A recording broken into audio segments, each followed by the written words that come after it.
basın mensupları, konuklarımız. Şu anda aklımızda ne kaldı 6 Şubat'la ilgili dersek, medyanın afet haberciliğine yaklaşım tarzı. Deprem bölgesine gidiyoruz. Deprem bölgesinden bir ile ineceğiz ama nereye ineceğimiz belli değil. Hemen çalışmaya devam ediyor işte o ilk şoku atlattıktan sonra vesaire. Bunun arka planında neden boş? Neden burada bir çalışma? Evet, orada bir enkazda bana... İnönü Üniversitesi İletişim Fakültesi Gazetecilik Bölümünden Doçent Doktor Mehmet Barış Yılmaz. Yükseköğretim Kurumu'nun bilim ofisinin düzenlediği Bilim Kafe etkinliğini bugün gerçekleştirdik.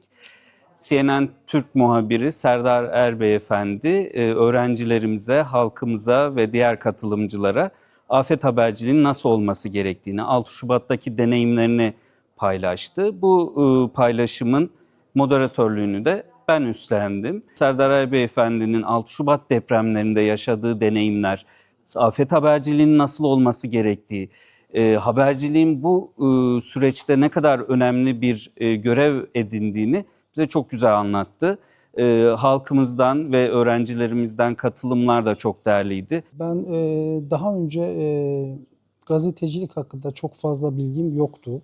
Özellikle afet haberciliği nasıl olduğunu da bilmiyordum çok fazla.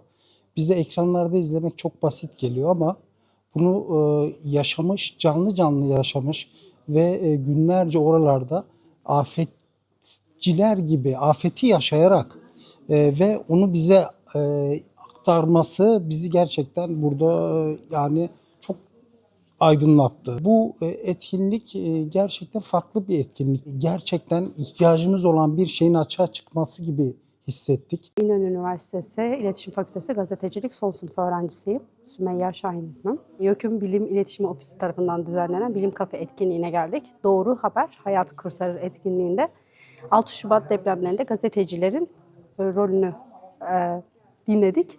Çok güzel bir etkinlik oldu. Çok faydalandık. Biz öğrenci olarak bazı küçük haberlere gitmiştik ama böyle büyük afet haberlerine giden bir muhabiri yaşadıkları deneyimleri falan dinlemek bizim için güzeldi. Bu etkinlik için hem YÖK'ün yetkililerine ve bu etkinliği düzenleyen herkese çok teşekkür ederim. Benim için çok güzel bir etkinlikti. Depremi yaşamış bir insan olarak kendi bakış açımdan düşünüyordum. Ama gelen muhabirlerin yani gelirken yaşadıkları zorlukları ve burada kaldıkları süre boyunca yaşadıkları zorlukları düşünememiştim.